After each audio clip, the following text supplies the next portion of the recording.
श्री शिवाय नमस्तुभ्यम। दोस्तों, आप सभी लोग जानते हैं कि 2024 साल की मकर संक्रांति इस बार 15 जनवरी 2024 के दिन पड़ रही है।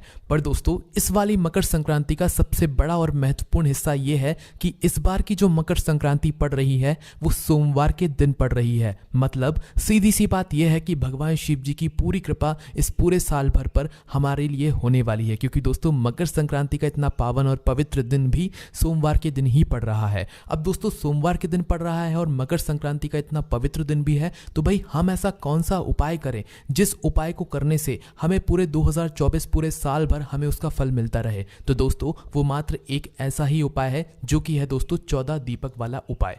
आप सभी लोग ये बात भी जरूर जानते होंगे कि मकर संक्रांति के दिन दान करने का विशेष महत्व होता है, और मकर संक्रांति के दिन 14 नंबर जो होता है ना, उसका भी बहुत ही बड़ा और विशेष महत्व होता है। मतलब कि आप लोग दान कर रहे हो तो 14 चीजों का दान करो। कुछ चीज ला रहे हो भाई 14 चीज लाओ। लड्डू किसी को दान कर रहे हो तो 14 लड्डू दान करो। तो मकर संक्रांति के दिन 14 चीजों का विशेष महत्व होता है। इसीलिए दोस्तों, आज हम आप लोगों को 14 दीपक वाला एक ऐसा उपाय बताएंगे जो कि आप लोग इस 2024 में आने वाली सोमवार की मकर संक्रांति के दिन करते हैं तो इस 14 दीप दान का फल या इस 14 दीपक वाले उपाय का फल आपको पूरे साल भर मिलता रहेगा। क्योंकि यही एक ऐसा मात्र उपाय है जिस उपाय को करने से आपके जीवन से सारी दुख और समस्याएं दूर होती हैं और इस उपाय का फल आपको पूरे साल भर मिलता रहता है। पर दोस्तों, इस 14 दीपक वाले उपाय को समझने में बहुत सारे लोगों को दिक्कत हो रही है कि भाई हमें ये उपाय कैसा करना है। आज की इस वीडियो में हम आप लोगों को इस उपाय को बहुत ही अच्छी तरीके से समझाएंगे, जिसके बाद आपको ये उपाय समझ आ जाएगा और हम मकर संक्रांति के दिन इस उपाय को अच्छे से कर पाएंगे। ठीक है, तो हम शुरू करते हैं इस उपाय को आपको बताने में और जानते हैं कि इस उपाय को 14 दीपक वाले उपाय को या 14 दीपदान वाले उपाय को, दोनों एक ही हैं, दीपदान भी वही है और 14 दीपक वाला उपाय भी वही है। तो इसको कैसे करना है ना। तो सबसे पहली चीज हम लोग ये समझ लेते हैं कि ये उपाय मकर संक्रांति के दिन ही होगा। सिर्फ उसी दिन का ये उपाय है जिस दिन जो है इस बार सोमवार पड़ रहा है। ठीक है, तो मकर संक्रांति के दिन जो घर की माताएं बहनें होती हैं, जो बड़ी माताएं बहनें होती हैं, उन लोगों को ये वाला उपाय करना है। इस बात का भी आप लोग ध्यान रखिएगा। ठीक है, उसके बाद में दोस्तों किस समय करना है मकर संक्रांति के दिन। तो देखो, मकर संक्रांति के जो सुबह का समय रहता है, सुबह के समय का मकर संक्रांति का विशेष महत्व होता है। और किसी कारणवश अगर आप सुबह ना कर पाओ, दिन के समय ना कर पाओ, तो शाम के समय प्रदोष काल में भी कर सकते हो। पर आपकी कोशिश यही होनी चाहिए कि आप मकर संक्रांति के दिन 14 दीपदान वाला उपाय या 14 दीपक वाला उपाय आप सुबह के समय कर लें। ठीक है, अब उपाय में कैसे क्या करना है वो आप लोग ध्यान से सुनो। तो सबसे पहली चीज दोस्तों, हम लोग ये समझते हैं कि हम जो 14 दीपक लेने वाले हैं, क्योंकि 14 दीपक वाला उपाय तो सीधी सी बात है कि 14 दीपक तो हमें यहाँ पर लगेंगे ही। तो 14 दीपक वाले जो उपाय है, 14 दीपक में हमें कैसे दीपक लेने हैं, आटे के दीपक लेने हैं या मिट्टी के दीपक लेने हैं। ठीक है, तो यहाँ पर देखो, पहले आपकी कोशिश यही होनी चाहिए कि आपके पास मिट्टी के दीपक हों, है ना। मिट्टी के नए वाली दीपक हों, और नए भी ना भी हों तो पुराने जो दीपक आपके रखे हुए हैं उनको साफ करके जो है आप लोग उपाय में इस्तेमाल कर लेना, दीपदान में इस्तेमाल कर लेना। वैसे तो नए दीपक ही लिए जाते हैं, पर किसी के पास ना हो तो वो कर सकता है। ठीक है, तो पहला आपका यही उद्देश्य होना चाहिए कि हमारे पास पहले 14 मिट्टी के दीपक होने चाहिए, नए वाले, है ना। उसके बाद नहीं है तो भाई पुरानों को साफ करके आप इस्तेमाल कर लेना। अब भाई किसी के पास पुरानी भी नहीं है, मिट्टी के दीपक है ही नहीं, तो उस स्थान पर दोस्तों आप लोग फिर आटे के भी ले सकते हो। ठीक है, अगर नहीं है तो पहले आपको मिट्टी का ही लेना है, अगर है तो मिट्टी के से ही उपाय करना, और नहीं है तो फिर आटे के दीपक बनाना। आटा गूंदना, उस आटे के अंदर कुछ मत डालना। ठीक है, सिर्फ और सिर्फ आटे को गूंद कर जो है अपने 14 दीपकों के हिसाब से आटा गूंदना। मीडियम साइज के दीपक आपको बनाना है, उस हिसाब से आटा गूंदना और 14 दीपक आप लोग तैयार कर लेना। ठीक है, तो आपके यहाँ पर 14 दीपक तैयार हो रहे हैं। ठीक है, किस समय हो रहे हैं भाई, जिस समय आप लोग ये उपाय करने वाले हो। सुबह के समय सर्वश्रेष्ठ है, शाम के समय भी है सही, पर कोशिश करना सुबह के समय कर लो। जिस समय उपाय करने वाले हो उसके 1 घंटे पहले से अपनी तैयारियों को शुरू कर देना, इस उपाय को करने की, 14 दीपक वाले उपाय को। ठीक है, अब उपाय को कैसे करना है वो सुनो। माताएं बहनें ये उपाय करेंगी, ये बात आप लोग समझ ही गए होंगे, है ना। तो 14 दीपक आपके तैयार हो गए। अब इन 14 दीपकों के अंदर कौन सी बातें रखोगे, ये सबसे बड़ा प्रश्न है। क्योंकि दोस्तों 14 जो दीपक वाला उपाय है, ये 14 जो जगह है ये अलग अलग जगह है। जैसे कि यहाँ पर कुछ कुछ जगह ऐसी हैं जहाँ पर लंबी बाती रखी जाती है, और कुछ कुछ जगह ऐसी हैं जहाँ पर गोल बाती रखी जाती है ना। तो यहाँ पर ये बहुत बड़ा यहाँ पर प्रश्न निकल कर आता है।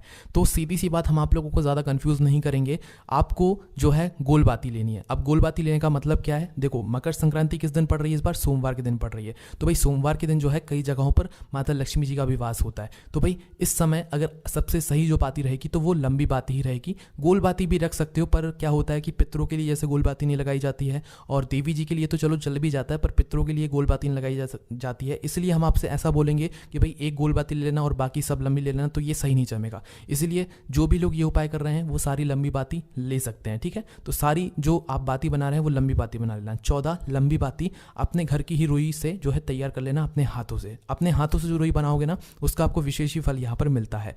तो 14 बत्ती लंबी वाली तैयार कर लेना, है ना।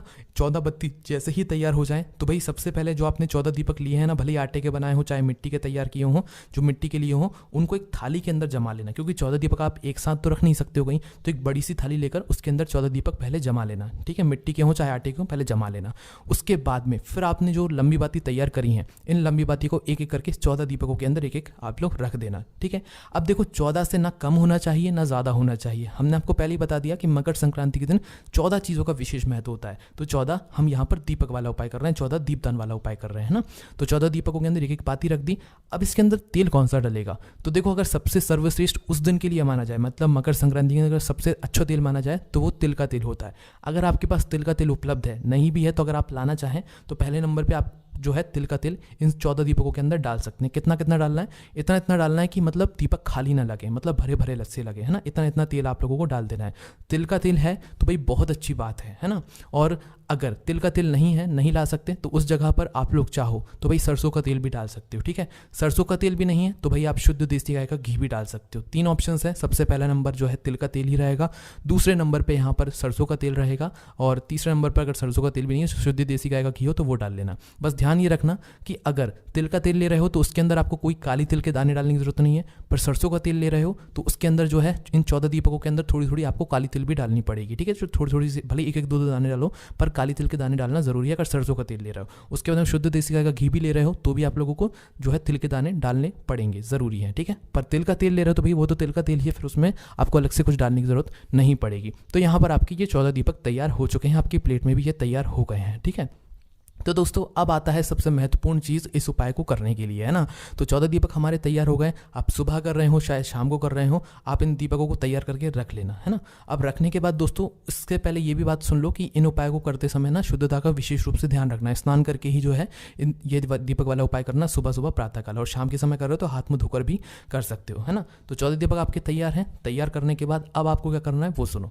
देखो इन 14 दीपकों को लेकर पहले तो आप लोग सीधा पहुँच जाओ अपने घर के मंदिर में, ठीक है। पहले अपने घर के मंदिर में सभी भगवानों को स्नान वगैरह सब करा लेना, उनको शुद्ध कर देना, उनको स्नान करा लेना, उनको भोग वगैरह जो भी लगाना चाहो वो लगा लेना, ठीक है। उसके बाद में अपने ये जो दीपक तैयार करके लेकर गए हो वो अपने घर के मंदिर में, जहाँ पर आपके लड्डू गोपाल शिव जी सब भगवान विराजित हैं, वहाँ पर लेकर जाना। वहाँ पर जाने के बाद अपनी माचिस उठाना और माचिस से भगवान के सामने बैठकर ही इन दीपकों को जलाना। अब यहाँ पर एक बहुत बड़ा प्रश्न निकल कर आता है कि जो 14 दीपक हैं ये अलग अलग जगहों पर यहाँ पर लगने वाले हैं, और 14 दीपक अगर हम एक साथ जला लेंगे तो हमें मतलब कुछ कुछ जगहें दूर भी रहेंगी, तो भाई वहाँ पर जाते जाते जो है ये दीपक बुझ भी सकते हैं या कुछ भी हो सकता है। तो इसलिए दोस्तों यहाँ पर बस एक ही तरीका है कि आप जो है एक एक दीपक यहाँ पर जला लें। जैसे कि आपके घर में कुछ 4-5 दीपक लगने वाले हैं तो आप शुरुआत में 4-5 दीपक जला लें, वो आप अपने हिसाब से देख लेना। हम आपको बताते जा रहे हैं कौन कौन सी जगहों पर आप लोगों को ये वाले दीपक लगाने हैं, ठीक है। तो पहले आप शुरुआती में 4-5 दीपक जला लेना, है ना। कितने? 4-5 दीपक जला लेना, है ना। अब करना क्या है, जैसे आप शुरुआत के 4-5 दीपक जला लेते हैं तो उसके बाद में सबसे पहला दीपक, अब देखना हम ये 14 दीपक आपको कहाँ कहाँ पर रखने, किस किस जगह पर रखने, वो हम आपको समझा रहे हैं। ध्यान से सुनना, समझना, तभी करना ये उपाय, है ना। तो 14 दीपक में से सबसे पहला वाला जो दीपक है वो आपके घर के मंदिर के अंदर ही रखाएगा, लड्डू गोपाल के लिए या शिव जी के लिए या आपके घर के मंदिर के अंदर जो भगवान हैं उनके लिए, है ना।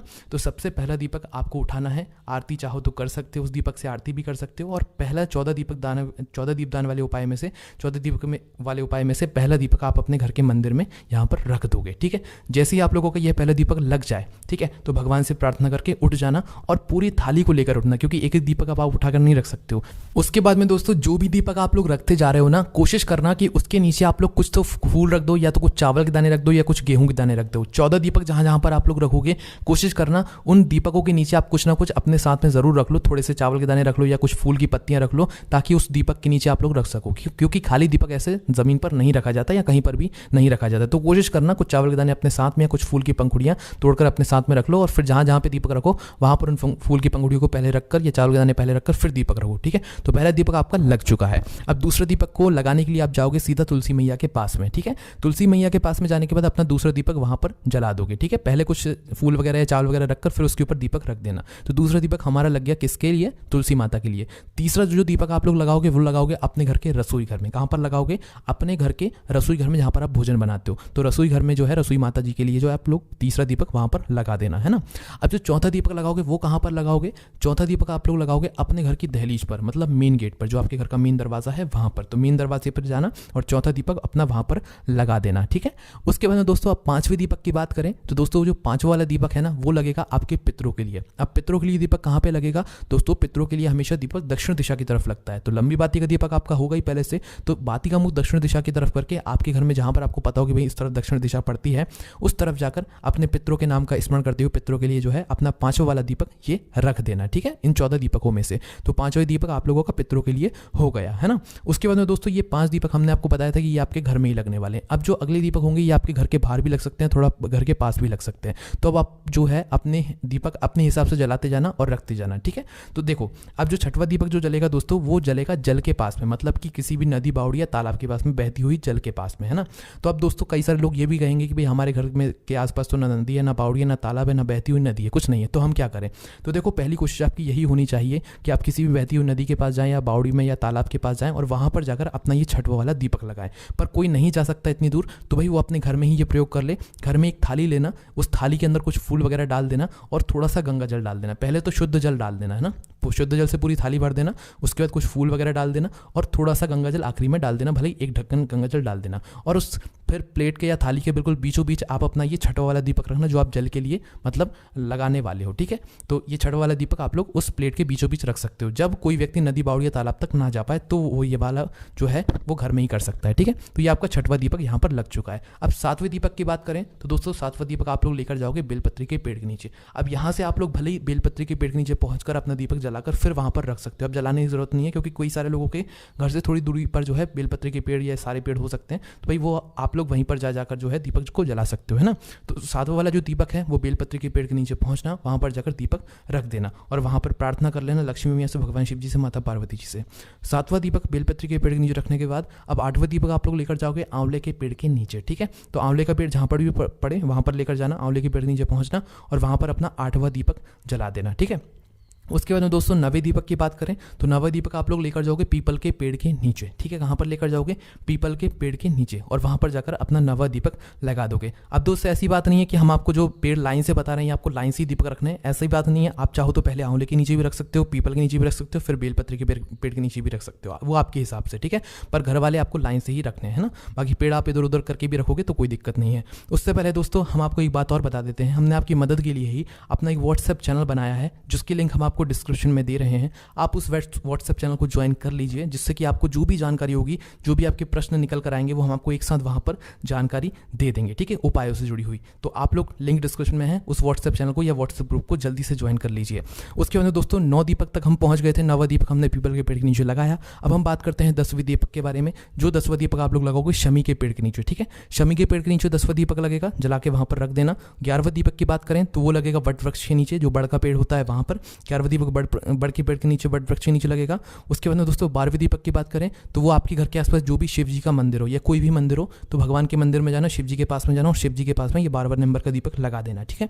उसके बाद दोस्तों 13वें नंबर के दीपक की बात करें तो 13वें नंबर का जो दीपक है वो लगेगा यज्ञशाला में। आपके मंदिर में जहां पर आप गए हुए मंदिर में वहां पर अगर कहीं यज्ञ होता है, यज्ञ कुंड बना हुआ है, यज्ञशाला बनी हुई है, तो भी वहां पर जाना है, या अलग से भी कहीं बनी हुई है जहां पर यज्ञ होता है, बस इस बात का ध्यान रखना है। जहां पर यज्ञ होता है, यज्ञ कुंड बना हुआ है, तो वहां पर जाकर अपना 13वें नंबर का दीपक यज्ञशाला के लिए रख देना है ना। उसके बाद दोस्तों आखिरी और 14वें नंबर का जो दीपक है वो आप लोग लगाओगे गौशाला के लिए, गौ माता जी के लिए। तो आपके घर के आसपास जो भी गौशाला हो तो वहां पर आप लोगों को जाना है और वहां पर जाकर जहां पर गाय बनती हो या जहां पर गाय इकट्ठी भी होती हो ना, तो वहां पर भी जा सकते हो। और 14वें नंबर के दीपक गौशाला में जाकर गायों के मतलब थोड़ी सी दूरी पर जो है गौशाला में वहां पर रख सकते हो और गौ माता से प्रार्थना कर सकते हो, ठीक है। और गौशाला ना भी हो तो अपने घर के मुख्य द्वार पर रख देना, क्योंकि आपके घर के मुख्य द्वार पर अगर गौ माता आती है तो ये दीपक उनके लिए आप लोग उनके नाम से रख देना। तो बस ये 14 दीपक हमारे यहाँ पर लग जाते हैं, ये 14 जगहों पर लग जाते हैं। अब दोस्तों ये प्रश्न ये निकल कर आता है, क्या इन 14 जगहों पर जाना ज़रूरी है? तो देखो, पहली बात तो कोशिश आपकी ये होनी चाहिए कि भाई 14 जगह आपको जाना चाहिए, ठीक है, क्योंकि 14 जगह ही हमें ये दीपक लगाने हैं। इसके अलावा दोस्तों जो भी पूजनीय वृक्ष हैं, आप उन पूजनीय वृक्ष के नीचे भी जाकर दीपक लगा सकते हैं, जो हमने नहीं बताए हैं, ठीक है। तो दोस्तों हमने आपको वही मतलब जगह बताई जो आपको आसानी से मिल जाए, पर किसी कारणवश अगर आपकी 1-2 जगह छूट भी जाती है तो उन बचे हुए दीपकों को आप अपने घर में ही किसी अच्छे स्थान पर रख सकते हैं, ठीक है, कोई दिक्कत वाली बात नहीं है। बस 14 दीपकों का यहाँ पर आपका मकर संक्रांति के दिन दान होना चाहिए। उसके बाद में दोस्तों हम आपको एक बात और बता देते हैं कि जब आप लोग अपने 14 दीपकों को तैयार कर लो तो 14 दीपकों के साथ में आप लोग चाहो तो उनका टीका भी कर सकते हो, एक टीका जो है 14 दीपकों को लगा सकते हो, उनको थोड़े फूल भी समर्पित कर सकते हो और थोड़ा सा शुद्ध जल लेकर अपनी थाली के बिल्कुल गोलम गोल घुमा लेना जब आप दीपक बिल्कुल 14 दीपक तैयार करके बैठे हुए और जलाकर तैयार कर रहे हो, ठीक है, उस समय ये काम कर लेना, चाहो तो कर सकते हो, है ना।